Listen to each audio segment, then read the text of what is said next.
2023年，曾樂彤被踢爆與 MIRROR 嘅御用監製徐浩 Terry 拍拖已3年有多。徐浩身邊嘅一班戰友 MIRROR 成員都知道阿嫂曾樂彤嘅存在。近年曾樂彤亦擔任 Anson 多首歌曲嘅填詞人。徐浩早年曾與連詩雅拍拖，直到2020年分手。而曾樂彤與徐浩一直喺音樂上有合作。曾樂彤出道首張 EP 同埋去年自資2首作品都係由徐浩打造嘅。曾樂彤曾喺接受訪問嘅時候談及對徐浩嘅第一個印象，佢係我第一個監製，對於我嚟講，佢係一個老師同埋長輩，因為佢大你12年。聽到呢個訪問，佢會崩潰，實俾佢話曾樂彤稱從來對感情係專一，只初一入行兩人就合作，各有其所好，從沒有半點仰慕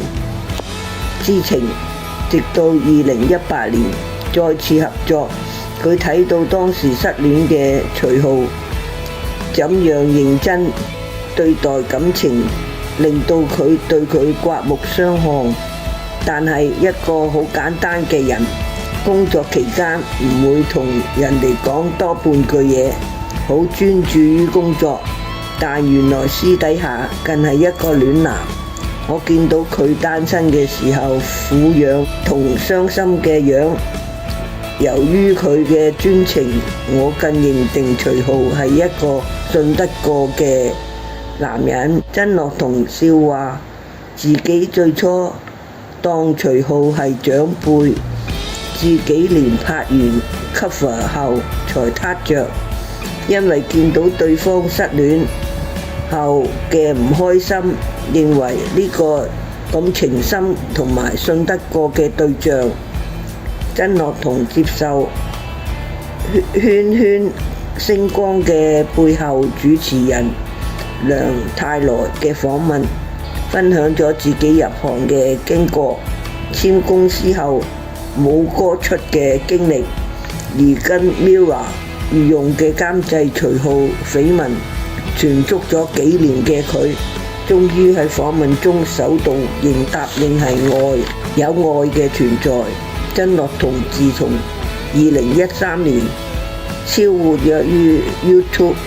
曾有 YouTube 界嘅清泉之稱，主打美容、化妝同埋旅遊，直到2017年簽約咗英皇娛樂，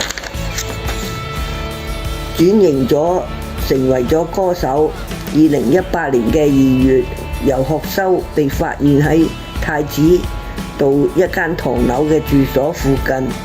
與音樂同拍手拖手，及後曾樂彤接受咗傳媒嘅訪問嘅時候，指自己與男友係拍拖咗1個月。2019年曾樂彤而因為唔滿被指係第一屆 KKBOX 香港風雲榜咪嘴，喺社交網址留言，雖然游學修發長文嘅力撐佢女友，但最後都係跪地道歉。真性情唔係免死金牌，眼見一直支持我嘅觀眾今次都表示失望。直到2020年嘅4月，曾樂彤喺訪問中暗示已與